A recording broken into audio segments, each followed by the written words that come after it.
இன்னைக்கு நாம பார்க்க இருக்கிற தேவ வார்த்தை சற்று விசேஷமானது. நம்மை பாவம் மேற்கொள்ளும் விதமும் நாம் பரிசுத்தமாகும் விதமும், இதுதான் இன்னைக்கு நம்ம கவனிக்கிறது. நம்மை பாவம் எப்படி மேற்கொள்ளுது, தேவன் நம்மை எப்படி பரிசுத்தமாக்குறாரு, இது நான் சுயமா எழுதல. ரோமர் 7-8 அதிகாரங்களை அப்படியே புதிய விதத்துல டிரான்ஸ்லேட் பண்ணி உங்களுக்கு தரேன். ரோமர் 7-8 அதிகாரங்கள். அதனால நான் எப்போதும் கொடுக்கிற மாதிரி வேத வசனங்களை உங்களுக்கு அந்த லிஸ்ட் கொடுக்கல, இது அப்படியே வேத வசனம் தான். ரோமர் 7-8 அதிகாரங்கள். சரி, நாம் கவனிப்போம். கிறிஸ்துவுடன் அடைந்த சிலுவை மரணம்தான் பரிசுத்த வாழ்க்கைக்கு அடிப்படை. நம் பரிசுத்த வாழ்க்கைக்கு அதுதான் அடிப்படை. இந்த மரணத்தை சரியாக புரிந்து கொள்ளாதவன் ஜெயிக்க முடியாது, தெளிவாக புரிந்து கொண்டவன் தோற்க முடியாது. ஆகையால் சிலுவை மரணத்தை தவிர வேறு ஒன்றையும் நீங்கள் அறியாமல் இருப்பது நல்லது. உங்கள் மரணத்தை நீங்கள் சந்தேகமின்றி, சிலுவையில் நாம் அடைந்த மரணத்தை சந்தேகமின்றி சரியாக புரிந்து கொண்டால்தான் நம் விசுவாசம் கனியுள்ளதாக இருக்கும். எல்லார்ட்டையும் பார்க்கிறேன், புரிந்து கொள்ளாதவங்க தடுமாறுறாங்க, புரிந்துகிட்டவங்க நிதானமா இருக்கிறாங்க. நம் மரணத்தை புரிந்து கொள்ளாததே நம் சகல பலவீனத்திற்கும் தடுமாற்றத்திற்கும் பாவத்திற்கும் காரணம். நான் பாவத்திற்கு ஏன் முக்கியத்துவம் தருகிறேன் என்றால், பாவத்தை குறித்து அதிலிருந்து விடுதலையாகவும் நான் கண்டிப்பா பேசுறது காரணம், பரிசுத்தம் இல்லாமல் எவனும் அவரை அணுக கூட முடியாது. பரிசுத்தத்தை அடைவது எப்படி? பாவங்களுக்கு முடிவு கட்டினால் பரிசுத்தம் தானாக கிடைத்துவிடும். அதற்கான வழியே சிலுவை. பரிசுத்தமானால் போதும், நம் வாழ்வின் அனைத்து பிரச்சனைகளையும் போராட்டங்களையும் அவர் பார்த்து கொள்வார். அவைகளுக்காக நாம் அவரிடம் போராட வேண்டிய அவசியம் இல்லை.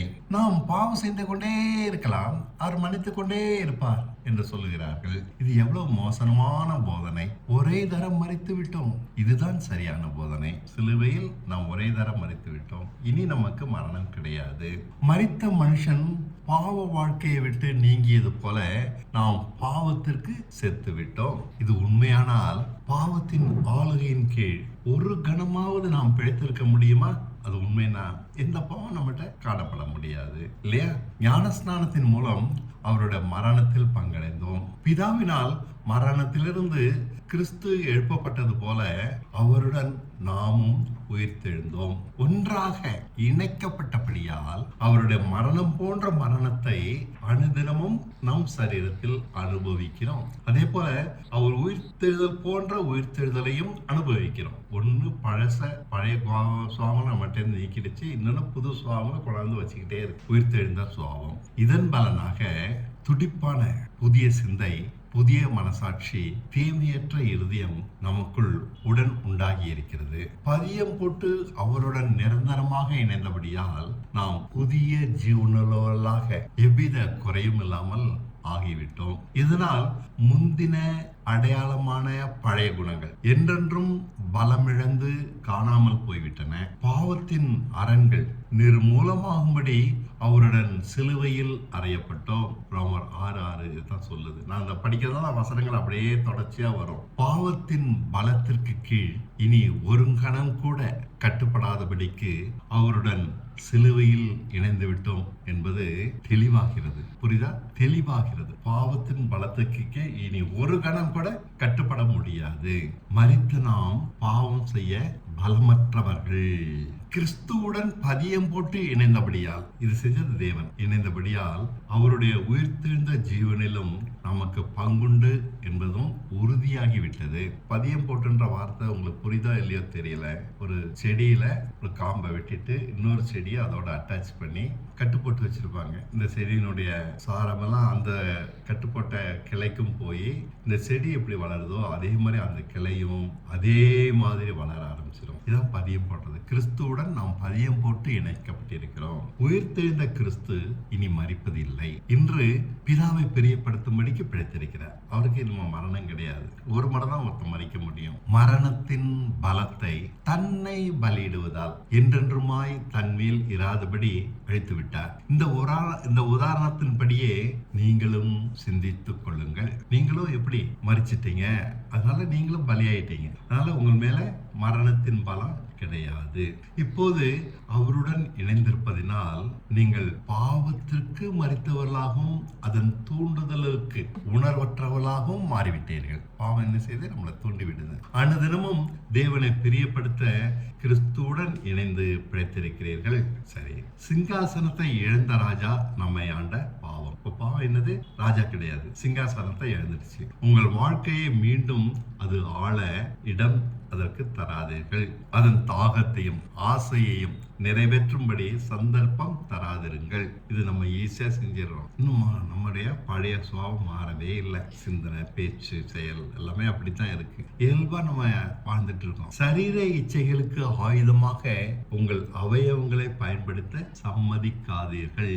மாறாக உயிர்த்தெழுந்ததை அனுபவிப்பவர்களாக வாஞ்சையுடன் தேவ சித்தத்திற்கு அவயவங்களை கொடுத்து நீதியின் ஆயுதங்களாக அதை பயன்படுத்துங்கள். இதை நீங்க அப்படியே படிக்கலாம். ரோமர் 6ஆம் அதிகாரத்துல அப்படியே வருது. இது அவர் உயர்ந்த நோக்கத்திற்கு பயன்படும்படி தேவனுக்கு பிரியமாக இப்போது மாறிவிட்டீர்கள். நம்முடைய வாழ்க்கை, நம்முடைய சரீரம் அவருடைய நோக்கத்திற்கு பயன்படும்படி நாம் மாறிட்டோம். இதை மறவாதீர்கள். ஏற்கனவே பாவத்தை இயேசு ஜெயித்து விட்டபடியால் அது உங்களை ஆளாதிருப்பதாக. நீங்கள் நியாயப்பிரமாணத்தின் கீழ் இராமல் கிருபையின் ஆட்சியின் கீழ் இருக்கிறீர்கள். கிருபையின் ஆட்சியா? பரவாயில்லையே. மீறி நடந்தால் நம்மை குற்றப்படுத்த நியாயப்பிரமாணம் தான் இப்போது கிடையாது. மீறி நடக்கலாமே. அப்படியானால் மனம் போல பாவம் செய்யலாமா? இது எவ்வளவு கொடிய சிந்தனை. உங்களுக்கான எஜமானனை நீயே தெரிந்து கொள் என்று கிருபை அனுமதிக்கிறது. கவனமாக தேர்ந்தெடுக்க வேண்டும். யாரை தேர்ந்தெடுக்கிறாயோ அவனுக்கு நீ அடிமையாக போகிறாய். பாவத்தை நேசிக்க முடிவெடுத்தால் அது உனக்கு எஜமானனாக சொந்தம் கொண்டாடி மரணத்தையே சம்பளமாக தரும். தேவனை நேசித்து அவருக்கு கீழ்ப்படிவதை தேர்ந்தெடுப்பாயானால் அவர் உன்னை ஆதரிப்பது மட்டுமல்லாமல் பூரண நீதிமானாக மாற்றுவார். ரோமர் 6ஆம் அதிகாரமும் சேர்ந்து வருது. இதுல 6, 7, 8 அதிகாரங்கள். முந்தின காலங்களில் நீங்கள் பாவத்திற்கு அடிமையாக இருந்தீர்கள். இப்போதோ உங்கள் கீழ்ப்படிதல் கட்டாயமானது அல்ல, மனமார்ந்த ஒன்று. கட்டாயமா ஆண்டவர் எதுவுமே செய்ய மாட்டார். நீங்களாவே விரும்பினால்தான் தேவனுக்கு உங்களை ஒப்படைக்கிறீங்க.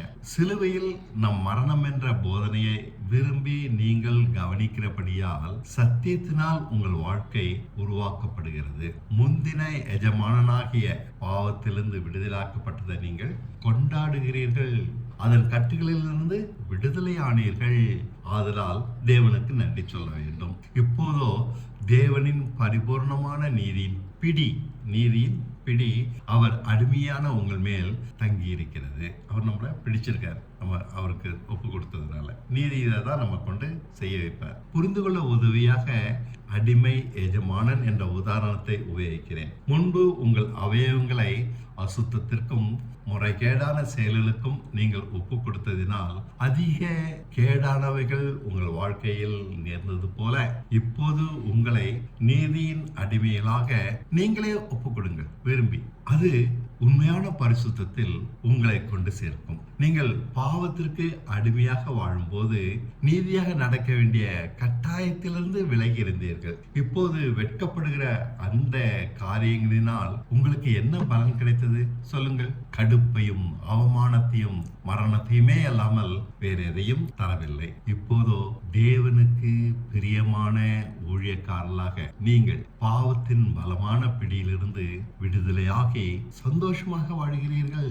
இதனால் உண்டான பலன்கள் என்னவென்று யோசித்து பாருங்கள். பரிசுத்தத்தின் ஆழத்திற்கு கொண்டு வரப்பட்டீர்கள். இதன் முடிவோ பரிசு பொருளாக நித்திய ஜீவன். இதன் முடிவுதான் பரிசுத்தமாகிறது. அதுக்கப்புறம் தான் நித்திய ஜீவன். பரிசுத்தம் இல்லாம நித்திய ஜீவன் வராது. பாவத்திற்கு அடிமையாக இருப்பவனுக்கு சம்பளம் மரணம் தான். நியாய பிரமாணத்தை பற்றி பேசுகிறேன். பாவத்திலிருந்து விடுதலையாக நியாயப்பிரமாணத்திலிருந்து ஒருவன் விடுதலையாக வேண்டும். ஒருவன் மரித்து விட்டால் அவன் கட்டளைகளுக்கு கீழ்ப்படிய வேண்டும் என்ற கட்டாயத்திலிருந்து விடுதலாகிவிட்டான். உதாரணத்திற்கு, திருமணமான பெண் மற்றொரு மனுஷனோடு இணைந்தால் அவள் விபச்சாரி எனப்படுவாள். மரணம் பிரிக்காதவரை திருமணமான தம்பதியினர் பிரியக்கூடாது. புருஷன் இறந்து விட்டாலோ நியாய பிரமாணத்தின்படி திருமண கட்டுப்பாட்டிலிருந்து அவள் விடுதலையாகிவிட்டாள். இப்போது வேறொரு புருஷனை விவாகம் பண்ணினாலும் அவள் விபச்சாரி அல்ல.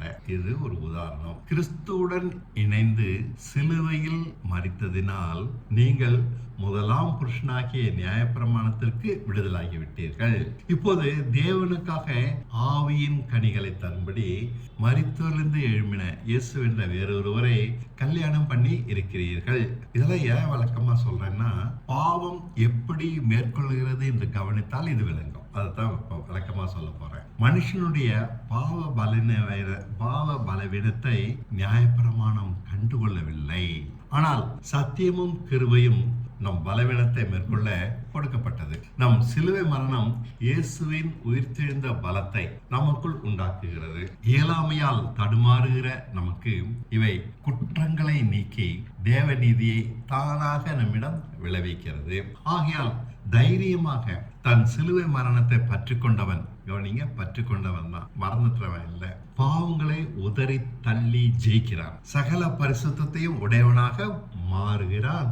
எதினாலும் அசையாத வாழ்க்கையை அடைகிறான். பவுலும் யோவானும் இப்படித்தான் வாழ்ந்தார்கள். பலவீனமான நமக்கும் இது நிறைவேறும். பாவ பலவீனத்தால் திக்கற்றவனாக இருக்கிற நமக்கோ நியாயப்பிரமாணத்தால் கோவாக்கினை அல்லாமல் விடுதலை கிடையாது. பாவ பலவீனத்தால் திக்கற்றவனாக இருக்கிற நமக்கோ நியாயப்பிரமாணத்தினால் கோவாக்கினை தான் கிடைக்குது, விடுதலை கிடைக்காது. பாவம் என்றால் என்னவென்று நியாயப்பிரமாணம் வரையறுத்ததே அன்றி வேறொன்றும் செய்யவில்லை. அது தருகிற பாவம் என்ற அறிவு மரணத்துக்கு ஏதுவான செயல்களை என்னிடம் உண்டாக்கியது. நான் அதிக பாவியானேன். மரித்ததினால் கட்டுப்படுத்துகிற பாவத்தின் பலத்திலிருந்து இப்போ முழுக்க விடுதலாகிவிட்டோம். இனி நம்பிக்கையற்ற பழைய கட்டளைகளுக்கு கீழ்ப்படிவது அவசியம் இல்லை. மாறாக நாம் தேவனுக்காக புது வாழ்க்கையை பரிசுத்த ஆவியின் பலத்தால் புத்துணர்ச்சியுடன் வாழப்போகிறோம். இப்படி சொல்வதால் நான் நியாயப்பிரமாணம் மோசம் என்று சொல்கிறேனா? அப்படி இல்லை. பாவம் என்றால் என்னவென்ற அறிவு நியாயப்பிரமாணம் தான் தந்தது. உதாரணமாக இச்சியாதிருப்பாயாக என்று நியாயப்பிரமாணம் சொன்னதால் பிறன் பொருளின் மேல் ஆசைப்படுவது தவறு என்று தலையில் கொட்டி நியாயப்பிரமாணம் உணர்த்தியது. மாறாக தேவ கட்டளையினால் எனக்குள் பாவம் செயல்பட வழி கண்டுபிடித்து விட்டது. எல்லா பொல்லாத ஆசைகளையும் எனக்குள் நிரப்பி தூண்டிவிட அது அடிப்படை காரணமாக அமைந்தது. நியாயப்பிரமாணம் என்று ஒன்று இல்லாதிருந்தால் பாவம் எனக்குள் தூங்கி கொண்டிருக்கும். இது சின்ன விளக்கமான ஈஸியா புரியுற மாதிரி சொல்றேனே. குழந்தைய போய் தொடாதன்னா நம்ம அப்படி திரும்பி இருக்கும்போது தொடும். சுட்டுடும்னா சுட்டு கையை வச்சு சுட்டு. அதான் நம்முடைய இயல்பு. செய்யாதன்னு ஒண்ணு சொன்னால் செய்யும். இது நம்முடைய இயல்பு. ஒரு காலத்தில் நியாயப்பிரமாணத்தை குறித்த தெளிவான அறிவில்லாமல் இருந்தேன். இப்போது எப்போது கட்டளைகளை கேட்டேனோ என்னில் பாவம் விழித்துக் கொண்டது. இதனால் நான் மீறினேன். செய்யாதுன்னு சொன்னதுனால நான் மீறதான் செய்யறேன். நியாயப்பிரமாணம்னா என்னன்னு உங்களுக்கு விளக்கமா தெரியணுமா? பொய் சொல்லாத, திருடாத, இது மாதிரி பல தவறுகளை சுட்டி காண்பித்து ஒரு 10 கற்பனைகள் படிச்சிருக்கிறோம்ல, அதான் நியாயப்பிரமாணம். அது ஆண்டவர் கொடுத்ததுனால நம்ம மீறத்தான் செய்யறோம் ஒழி அதுபடி யாரும் நடக்கல. உலகத்துல ஆரம்பத்திலிருந்து இன்னைய வரைக்கும் 6000 வருஷமா அதுபடி யாருமே நடக்க முடியல. ஏன்னா நம்முடைய சுவாபமே அதை மீறுவது. இதனால் நான் மீறினேன். எனக்கு மரணத்தையே அது விளைவித்தது. பாருங்கள், எனக்கு ஜீவனை கொடுக்க வேண்டும் என்ற நல்ல நோக்கத்துடன் கொடுக்கப்பட்ட கட்டளைகள் மாறாக மரணத்தை விளைவித்தன. கட்டளைகள் மூலம் பாவம் எனக்குள் வசமாக இடம் பிடித்துக் கொண்டது. சமயம் ஆய்க்கும் போதெல்லாம் மேற்கொண்டு மரணத்தை உண்டாக்கியது. நியாயப்பிரமாணத்தில் தப்பில்லை, அது பரிசுத்தமானது. அதன் கட்டளைகள் சரியானவை, நன்மையானவை. அப்படியானால் நன்மையான ஒன்று எனக்கு மரணத்தை விளைவிக்க முடியுமா? நிச்சயம் இல்லை. அது நன்மைனாக்கே மரணத்தை விளைவிக்குது. நியாயப்பிரமாணத்தின் பரிசுத்த கட்டளைகள் எனக்கு வழி காட்டுவதற்கு பதிலாக மன மயக்கத்திற்கே பயன்பட்டன. மனசு பாவம் சொல்லி காட்டி மனசு மயங்கி அதான் செய்யணும். கட்டளைகள் இல்லாதிருந்தால் பாவம் செத்ததாக இருக்கும். நானும் உணர்வின்றி கவனம் செலுத்தாமல் போயிருப்பேன்.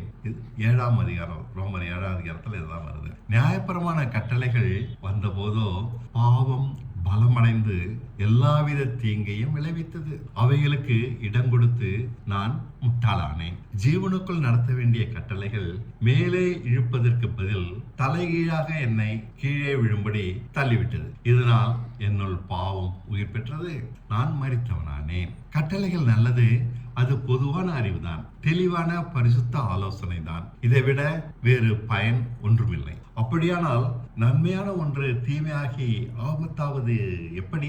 நன்மையான நியாயப்பிரமாணத்தை கை கொள்ள கூடாது என்கிறேனா? அப்படி இல்லை. அதுக்கு நியாயப்பிரமாணத்தை கை கொள்ள கூடாது நான் சொல்றேன், இல்லை இல்லை. பாவத்தின் பிரபல குணமே இதுதான். நன்மையான ஒன்றை கொண்டு தன்னை மறைத்து கொண்டு அழிக்கிற ஒன்றை செய்யும்படி என்னை தூண்டி விடுகிறது. அது மறைச்சிக்குது பாவம், அதுக்கு பின்னாடி போய் மறைச்சிக்கிட்டு நலமான தேவனுடைய கட்டளைகளின் பின் ஒளிந்து கொண்டு தனியாக செய்ய முடியாத சேஷ்டைகளை பாவம் என்னிடம் நடப்பித்து மரணத்தை நிறைவேற்றுகிறது. இந்த அவல நிலைதான் மாமிசம். இப்படிதான் எல்லா மனுஷங்களும் இருக்காங்க. விளங்குதா? எப்படி நம்மகிட்ட பாவம் செயல்படுதுன்னு அந்த மெக்கானிசம் எடுத்து காண்பிக்கிறேன். தேவனுடைய கட்டளைகள் எல்லாம் ஞானமானவை. நானும் சாதாரண மாம்ச மனுஷன், புரிந்து கொள்ள முடியாத மர்மமானவன். எப்படி என்று கேட்கிறீர்களா? நன்மை செய்ய வேண்டும் என்ற விருப்பம் இருக்கிறது, ஆனால் தீமை என்று குற்றப்படுத்துகிறவளையே செய்து விடுகிறேன். விரும்புகிறவனை செய்யாவிட்டாலும் என் மனசாட்சி நியாயப்பிரமாணம் நல்லதென்று ஒத்துக்கொள்கிறேனே. அப்படியானால் நான் செய்கிறவைகளை நானே செய்யவில்லை, எனக்குள் அழியாத விருந்தாளியாக வாசம் பண்ணுகிற தீமையே செய்கிறது என்று கண்டுபிடித்தேன். அப்புறம் ரெண்டு விதமான மனுஷன் நான். மனம் ஒண்ணு விரும்புது, செயல நான் வேற ஒரு மனுஷன். தோற்று போன என் மனுஷத்தன்மையில் நன்மையான எதுவும் வாசம் பண்ணவில்லை என்பது புரிகிறது இல்லையா? கெட்டதுதான் நம்மகிட்ட இருக்குது, நல்லது செய்யணும் விருப்பம் தான் இருக்குது, எப்படியே கெட்டதுதான் செய்யறோம். நான் பொய் சொல்லலையே.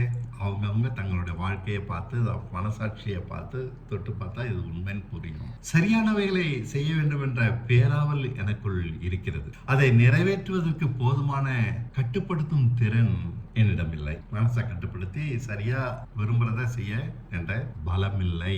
சரியாக பாவத்தின் கீழ் விற்கப்பட்டவன் என்ன? பாவம் என்ன வேலைக்கு வாங்கிட்டு போயிடுச்சு. நான் தவிர்க்க விரும்புகிறவர்களையே செய்யும் போது நன்மை செய்ய வேண்டும் என்ற உயர்வான ஆசைகள் மோதி சிதறடிக்கப்படுகின்றன. மீறி என் செயல்கள் இருக்கும்போது நான் அல்ல, எனக்குள் வாசம் பண்ணுகிற தீமை அப்படி செய்கிறது. இது என்னுடைய அடையாளம் அல்ல. நான் நானாக செயல்படாதபடி தீமை என்னை தடுத்து விடுகிறது. எங்கேயுமே பிசாசுன்ற பேரை உபயோகிக்கவே இல்லை. பாருங்க, நான் தப்பு செஞ்சுட்டு மன்னிப்பு வாங்கிக்கலான்றதும் இங்க சொல்லப்படலை. என்கிட்ட ஏன் தப்பு வருது? இப்படிதான் உலகம் கெட்டு போய், கிறிஸ்தவ உலகம் கெட்டு போயிருக்கு. வேற ஒரு வசனம் தெளிவா சொல்லுது, அவங்களாவே சொந்த போதனை கொண்டாந்து வச்சு பிசாசு பாவம் மன்னிப்பு கொண்டாந்து ரட்சிப்பே நாசமாக்கி வச்சிருக்காங்க. என் அனுபவத்தில் கண்ட உண்மை என்னவெனில், நன்மை செய்ய விரும்பினாலும் எனக்குள் வாசம் பண்ணுகிற தீமை அதை தடுத்து நாசமாக்குகிறது. மனதின் ஆழத்தில் தேவனுக்கு பிரியமாக இருக்க ஆசைப்படுகிறேன். உண்மையாக இதுதான் என் அடையாளம். பாவம் என்னுடைய அடையாளம் இல்லை. மேற்கொள்ளும் ஆரம்பத்தில் என்ன சொன்னேன்? என்னுடைய அடையாளம் தீமை செய்வதுன்னு இருந்தது. இப்போ மனசுல தேவனை பிரியப்படுத்த ஆசைப்படுகிறேன். இதான் என்னுடைய அடையாளம். எனக்குள் வேறொரு தீமை இருக்கிறது. இதாங்க பெரிய கண்டுபிடிப்பு. நான் நிறைய புஸ்தகங்கள் படிச்சிருக்கேன், ஆனா எனக்குள் வேறொரு தீமை இருக்கிறதுன்னு சொல்றாரு பவுல். இது மாதிரி யாருமே சொன்னதில்லை. எந்த வேத புத்தகத்திலும் சொல்லப்படல, பைபிள்ல ஒண்ணுதான் சொல்லப்பட்டிருக்கு. அது மனசாட்சியின் ஒழுக்க முறைகளுக்கு விரோதமாக போராடி பாவம் செய்யும்படி என்னை கட்டுப்படுத்துகிறது. என்னுடைய கட்டுப்பாட்டுல நான் இல்லை, நான் அதற்கு அடிமையாக இருக்கிறேன். எவ்வளவு வேதனையான சிக்கலில் நான் சிக்கொண்டு இருக்கிறேன். அழைக்கப்படாத விருந்தாளியான, விரும்பத்தகாத இந்த பாவம், மரணம் என்ற இவைகளிலிருந்து யார் என்னை காப்பாற்றுவார்? இதுல இருந்து என்னை யாரும் மீட்க முடியாது. அது என்னை போராடி கட்டுப்படுத்தி வச்சிட்டு இருக்கு. கடினமான கேள்வி இது. கயிற்றின் நுனியில் தொங்குகிறேன். கர்த்தராகிய இயேசு மூலமாய் தேவனை துதித்தாலும் அது பத்தாது. இயல்பின்படி மாம்சமானவன் நான். அதான் அது என்னை கட்டுப்படுத்திட்டு இருக்கு. மாம்சம்ன்ற ஒரு குணம் ஏற்கனவே சொன்னல, தீமை என்னை கட்டுப்படுத்திட்டு இருக்கு. அதான் மாம்சம். மனதினால் தேவனுக்கும் சரீரத்தினால் பாவத்திற்கும் சேவை செய்கிறேன். இரட்டை மனுஷன் நான் பாவியாக தொடர செய்யும் என் அனட்டமி அமைப்பு இது. இந்த மாம்சத்தினுடைய அமைப்பு இதான். இந்த மாம்ச அமைப்பை மாற்றினால்தான் நமக்கு ரட்சிப்பு கிடைக்கும். புரியுதா? வெறும் பாவ மன்னிப்பு ரட்சிப்பு இல்லை. இந்த மாம்சத்தின் தன்மையே நம்மகிட்ட மாற்றணும். சரி, இதுவரைக்கும் பாவம் எப்படி நம்ம செய்யறோன்றத அந்த மெக்கானிசத்தை எடுத்து காண்பிச்சேன். இப்போ அடுத்தாப்புல எப்படி பரிசுத்தம் ஆகிறோன்றத காண்பிக்கிறேன். இது ரோமர் 8ஆம் அதிகாரத்துல வருது. ஆகையால் ஒருவன் கிறிஸ்து இயேசுக்குள் இருந்தாலும் இயல்பான மாம்சத்தின்படி வாழ்ந்தால் மீறுவான். அதனால் அவனுக்கு ஆக்கினை தீர்ப்பு உண்டு.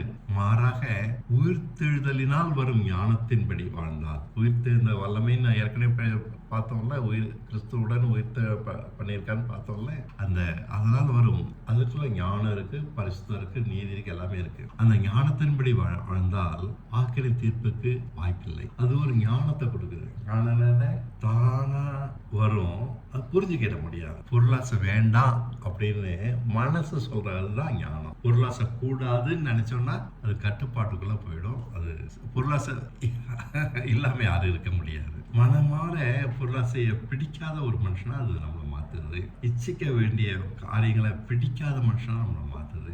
பொய் சொல்ல விரும்பாத மனுஷனா மாத்துது. பொய் சொல்ல கூடாதுன்னு இல்லை, பொய் சொல்ல எனக்கு பிடிக்கல, ஆசைப்படுற விரும்பல, தேவைக்கு மிஞ்சி ஆசைப்பட எனக்கு விருப்பம் இல்லை.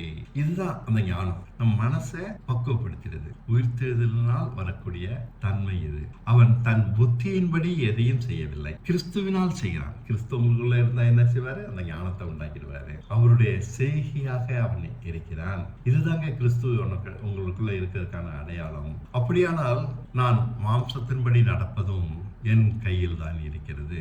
என் இஷ்டப்படி நடந்தால் மாம்சத்தின்படி நடக்கிறேன். இதான் எல்லாரும் செய்யறாங்க. இயேசுட்ட வந்து எல்லாரும் தான் இஷ்டப்படி தான் நடக்கிறாங்க. 100க்கு 100 0.001 தான் தான் இஷ்டப்படி நடக்கிறது இல்லை. அவங்க இஷ்டப்படி பேசுறாங்க, இஷ்டப்படி அங்க போறாங்க, இஷ்டத்தை செய்யறாங்க.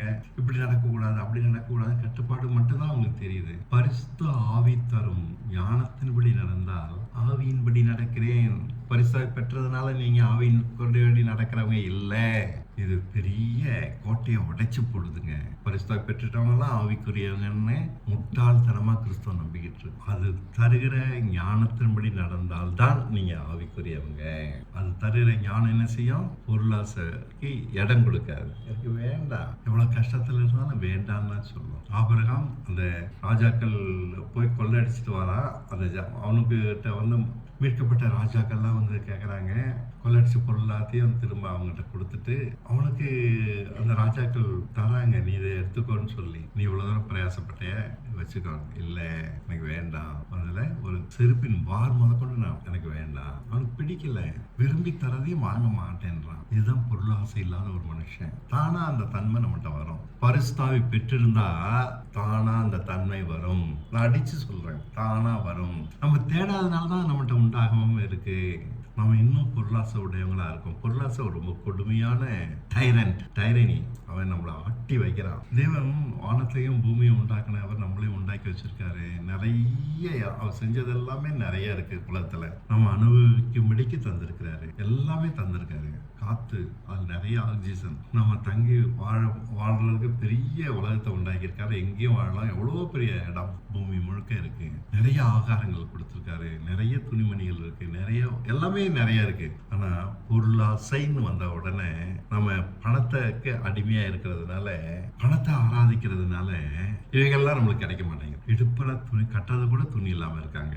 அடுத்த வேலை சாப்பாட்டு கூட வழி இல்லாம இருக்காங்க. ஆனா எல்லாமே இருக்கு. நாம அந்த ஆசைக்கு இடம் வச்சோம்னா, பணத்தை ஆராதிக்கிறதுனால அது நம்மளோட வாழ்க்கை என்ன மாதிரி சிந்த பிடிச்சு குலுக்கிக்கிட்டே இருக்கு. நாளைக்கு என்ன செய்யலாம், இதுக்கு என்ன செய்யலாம், பணத்தை பணம் பணம் பணம் பணம் பணம் மனசு அப்படி துடிக்குது. காசு வர்றதுக்கான வழிகளை தேடி தேடி தேடி மனசு ஓஞ்சி போகுது. பணத்தை சம்பாதிக்க தெரியல. இதான் எல்லாருடைய பிரச்சனையும். சம்பாதிச்சா அது காப்பாற்ற தெரியல. காப்பாத்தினா அது நம்மளுக்கு பத்த மாட்டேங்குது. நோய், நிம்மதி இல்லை. பணத்தை ஆராதிக்கிற வரைக்கும் நிம்மதி கிடையாது. அதாவது பரிசுத்தாவித்தார் ஞானம் அது ஒரு எவ்வளவு பெரிய முக்கியன்றதை நான் உங்களுக்கு புரிய வைக்கிறேன். அவங்க தான் ஆவியின்படி நடக்கிறான். இதன் பேர் தான் ஆவியின் பிரமாணம். இந்த பிரமாணத்தின்படி நடந்தால் பாவம் மரணம் என்ற கட்டுகளை உடைத்து விடலாம். நான் முன்னாடி சொன்னால இயேசு கிறிஸ்துவோட எந்த உயிர் தெரிந்திருக்கீங்க, அந்த உயிர் தெரிந்த வல்லம் உங்ககிட்ட இருக்கு. அத்தனையும் நம்ம வாஞ்சிக்காதனாலதான் நம்மகிட்ட உண்டாகலைங்க, தேடாதனாலதாங்க நம்ம கண்டுபிடிக்கலைங்க, தட்டாதனாலதாங்க நம்மளுக்கு திறக்காம இருக்கு. நம்ம தூங்கிக்கிட்டு இருக்கோம். ஆண்டவரை பத்தி கத்தி கத்தி கத்தி பேசுவோம். அல்லேலூயான்னு சங்க ஊழியம் செய்யறாங்க, ஊழியம் செஞ்சுட்டு இருக்காங்க, ஏமாத்துற வேலையை செய்யறாங்க. கடவுள் அப்படி பண்ணுவாரு, உனக்கு கையை பிடிப்பாரு, காலை பிடிப்பாரு, உனக்கு நிறைய சொத்துக்களை கொடுப்பாரு, இன்னும் பண்ணி மாதிரி தின்னு செத்துப்போ. பாவத்திலிருந்து விடுதலாகிற வழியை எவனும் எந்த ஊழியக்காரனும் சொல்லி நான் பார்க்கல. திருட்டு பசங்க, ஏமாத்துற பசங்க, ஊழியக்காரன் சொல்லிட்டு இருக்கவன் ஏமாத்துறவன், பாவத்திலிருந்து விடுதலாக சொல்லித்தராத எந்த ஊழியக்காரனும் ஏமாத்துறவன், காசுக்காக படைக்கிறவன், திருடன்.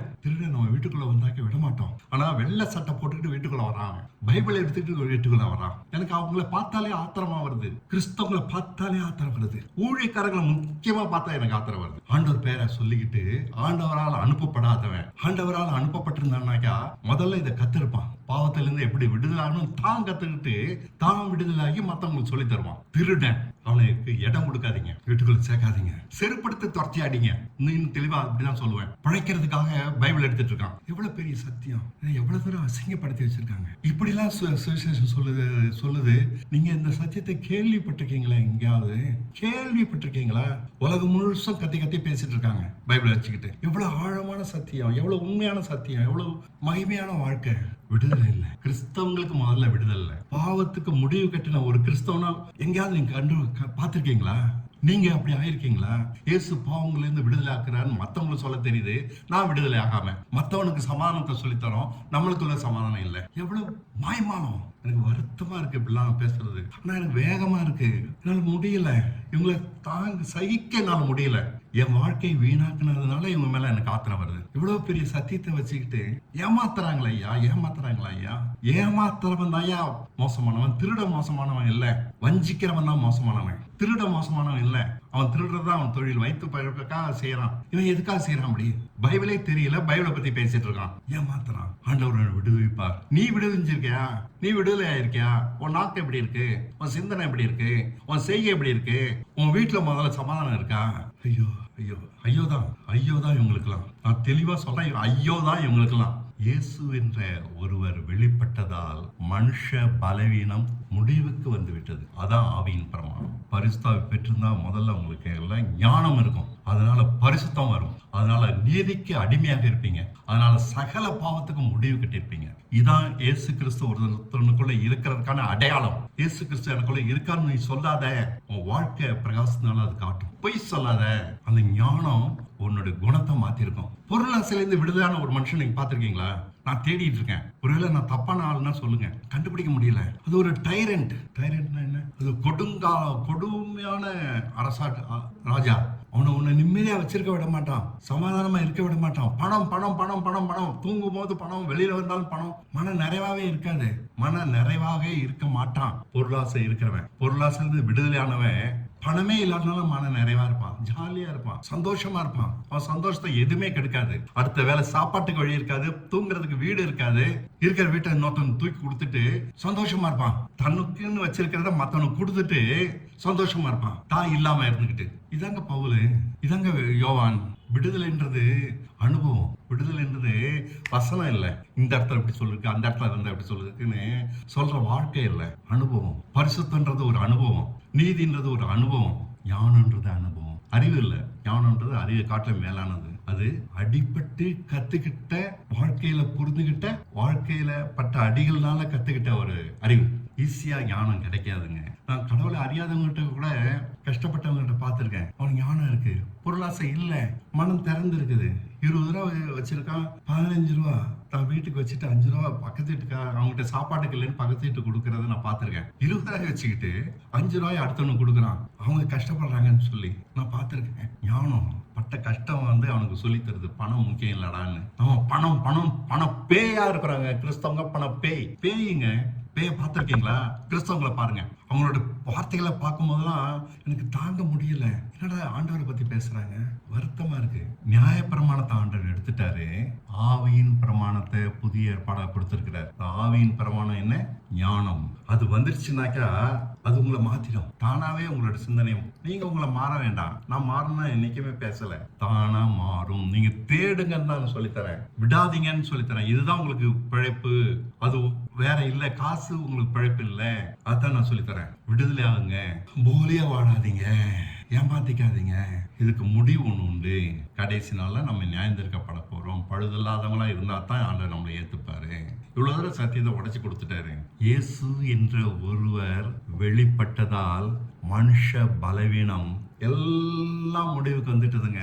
பைபிள் ஆண்டவர் சொல்லுவாரு, விருந்துக்கு சமைச்சு வச்சிருக்கப்பா, வாங்கப்பா வாங்கப்பான்னு கூடுவாரு.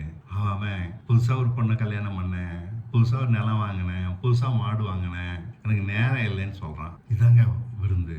இதை கத்துக்காம சாப்பிடாம அப்புறம் கிடைக்க மாட்டேங்குது, கிடைக்கவே கிடைக்காதுங்க. இயேசு என்ற ஒருவர் வெளிப்பட்டதால் மனுஷ பலவீனம் அனைத்தும் முடிவுக்கு வந்து விட்டது. அதாவது மாம்சம் முடிவுக்கு வந்து விட்டது, மதியினம் முடிவுக்கு வந்து விட்டது, தாறுமாறுகள் முடிவுக்கு வந்து விட்டது, நாக்கு தாறுமாறா பேச அது முடிவுக்கு வந்து விட்டது, பணத்தாசை முடிவுக்கு வந்து விட்டது, கோபம், மூர்க்கம், அவதூறு எல்லாம் முடிவுக்கு வந்து விட்டது, முடிவுக்கு வந்து விட்டது. ஆனா நம்மளுக்கு முடிவுக்கு வரல. இதான் எனக்கு இது உங்களுக்கு குற்றப்படுத்தும்படி நான் சொல்லல, எச்சரிக்கைப்படி எடுத்து காண்பிக்கிறேன். ஞானத்தின்படி வாழ புதிய சிந்தை நமக்கு உண்டாகி இருக்கிறது. மரணம், பாவம் என்ற கொடிய கரங்களிலிருந்து வாழ்நாள் முழுவதும் சிக்கி தவித்த நமக்கு பிரம்மாண்டமான விடுதலை கிடைத்து விட்டது. தேவ ஆவி நம்மை நடத்துவதால் புதிய ஞானத்தை தருகிறது. பாவம், மரணம் என்பவை நம்மேல் இனி அதிகாரம் செலுத்த முடியாது. இதுவரை மாம்சத்தன்மையினால் நியாயப்பிரமாணம் நிறைவேறாமல் தடை பெற்றிருந்தது. நியாயப்பிரமாணம் செய்யக்கூடாததை தேவன் நீங்க செய்யுங்கன்னு சொல்லல, தேவன் இப்போது நம்மில் நிறைவேற்றி விட்டார். பரிசுத்தாவியை கொடுத்து அவர் கழுத்தை சுற்றின பிடி இது. எப்படி? தமது குமாரனை பலவீனமான மாம்சத்தன்மையோடு அனுப்பிவினார். நம்மள மாதிரி அவரது சரீரம் மோசமானவைகளை செய்கிற நமக்கு ஒத்திருந்தது.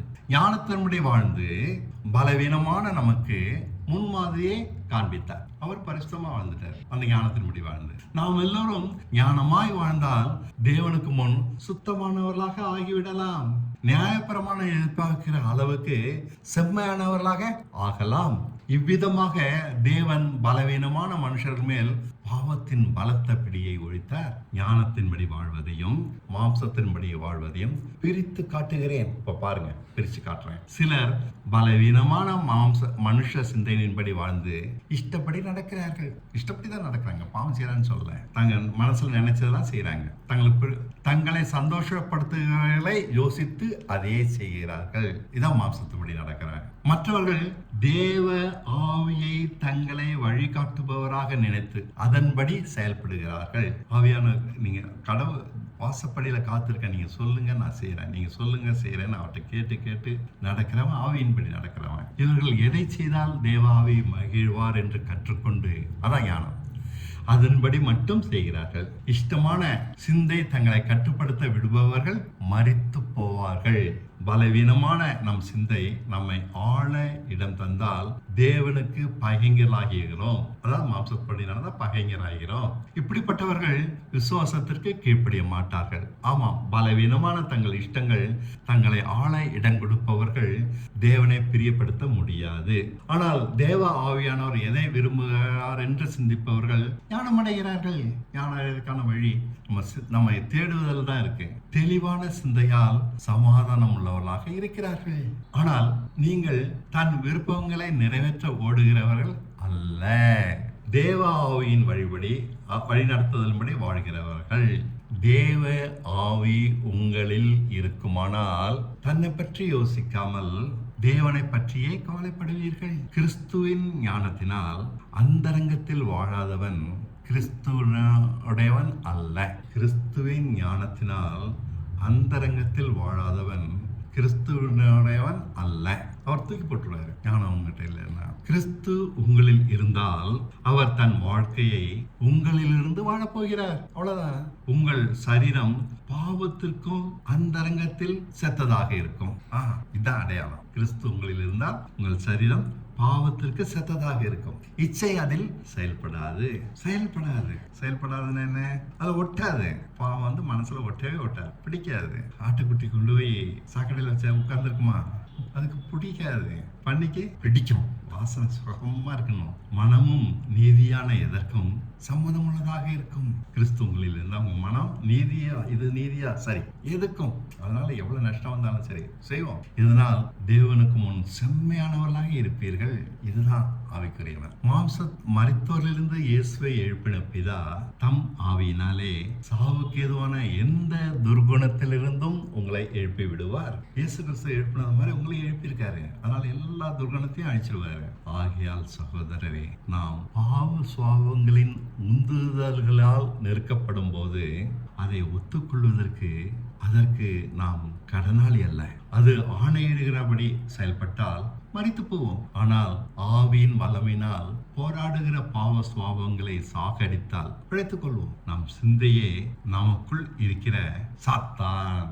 இதை இதுதாங்க உங்களுக்கு புரிய வைக்க விரும்புறேன். உங்க சிந்தை தான் உங்களுடைய சாத்தான். இது நல்லது, இது கெட்டதுன்னு பிரிச்சு பார்க்கறோமே ஆதாம மாதிரி, அதுதான் சாத்தான். அதனால தான் தைரியமா அதெல்லாம் செய்யறோம். அழுக்கான சுய புத்தியின்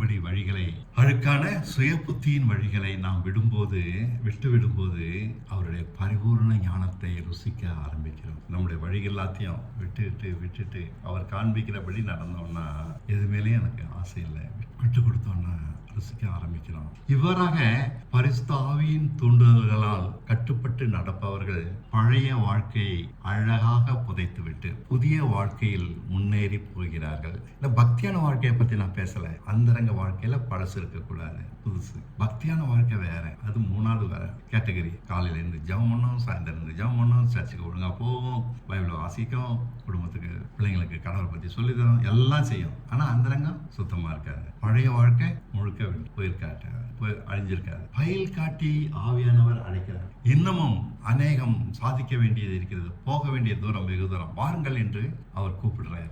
தேவனிடமிருந்து நீங்கள் பெற்ற உயிர்த்தெழுந்த ஜீவன் பயந்தாங்கோலி அல்ல. அதுக்கெல்லாம் பயப்படணும், இதுக்கு செய்யக்கூடாது, அப்படி போனா எப்படி போயிடும், பயப்படுற வாழ்க்கை இல்லை. சிலுவை சுமக்கிறதுக்கு பயப்படுற ஒரு வாழ்க்கை இல்லை, இழக்கிறதுக்கு பயப்படுற ஒரு வாழ்க்கை இல்லை. கடினமான விஷயங்களை முயற்சித்து பார்க்க தயாராக இருக்கிற எதிர்பார்ப்பு நிறைந்த சிந்தை. எது உயிர்த்தெழுந்தது ஜீவன் எப்படி இருக்கும் அனுபவிச்சு சொல்றேங்க. இது உண்மை. இன்னும் புதுசாக முயற்சித்தை பார்ப்போம். கடவுள் இப்படிலாம் நடத்துற பார்ப்போம். அப்பா பிதாவே, அடுத்து என்னெல்லாம் செய்யலாம் அப்படின்னு தேவனிடம் வலிந்து சாதனைகளை கேட்கும். அது இப்படி தேவ ஆவியினால் நடத்தப்படுவதால் நாம் அவருக்கு பிள்ளைகள். நம்ப முடியாத அளவு அற்புத பலங்களை முழுமையாக பெறப்போகிறோம். அது நமக்கு சேரப்போகிறது. கிறிஸ்து சென்ற அதே பாதையில் நாமும் பயணிக்கிறோம். கடினமான காலங்களை அவருடன் கடந்தோமானால் கடினமான காலங்களை, சுகமான வாழ்க்கையை தான் எல்லாம் கேட்கிறாங்க, அவருடன் இனிமையான காலங்களையும் நிச்சயமாக சந்திப்போம். இதனால் தான் நான் நினைக்கிறேன், இன்றிருக்கிற கடின வாழ்க்கையை இனி வரும் நன்மைகளுடன் ஒப்பிட்டு பார்க்க முடியாது. இனி வெளிப்பட போகிற இனிய வாழ்க்கைக்காக நம்மை சுற்றி இருக்கிற உலகம் கூட காத்திருக்கிறது. எல்லா சிருஷ்டியும் காத்திருக்கு. எல்லா சிருஷ்டிப்பும் வேதனைப்பட்டு தவிக்கிறது. நம்ம சுற்றி இருக்கிற எல்லா மிருகங்களும் மனுஷர்களும் எல்லாமே தவிக்குது. ஏன்னா மரணம் அவைகளையும் ஆளுகிறதே. கடினமானதுதான். தேவகுமாரர்கள் வெளிப்படும் போது சகல சிருஷ்டிகளும் மரணத்திலிருந்து விடுதலாவார்கள். அதுவரை மாயையின் கீழ் ஞானம் அடையும்படி நம்ம எல்லோரையும் அடக்கி வைத்திருக்கிறார். எல்லாருமே மாயை கீழே தான் இருக்கும். நம்ம இன்னைக்கு இந்த உலகத்துல வாழ்றது மாயை தான். வருமானம் இல்லை, பிரச்சனை, வறுமை, குடும்ப பிரச்சனை, கடன் தொல்லை எல்லாமே இருக்கு. ஆனா அதுல இருந்து ஆண்டவர் விடுதலாக்க மாட்டேங்கிறாரு, அதெல்லாம் அடக்கி வச்சிருக்கிறாரு. நாம அதனால ஞானம் அடையும்படி மாயம் கீழ் இருக்கிறதுனால எப்படியா ஞானத்தை கத்துக்கணும். பிதாவை போல நாம் அடையும் ஞானமும் அந்தரங்கமானது. பிதாவும் அந்தரங்கத்துல தான் இருக்கிறாருங்க, அவரை பார்க்க முடியாது. இங்கு காலம் காலமாக நிலவு வருகிற நம்பிக்கை உடைந்து போகிறது. ரட்சிப்பு இயேசுவை ஏற்றுக்கொண்டதால் உண்டாவது இல்லை.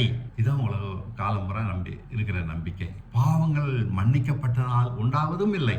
அது நாம் இஷ்டப்படி நடவாமல் பரிசுத்தாவியின் ஞானத்தில் நடத்தப்படுவதால் வருகிறது. சரியா?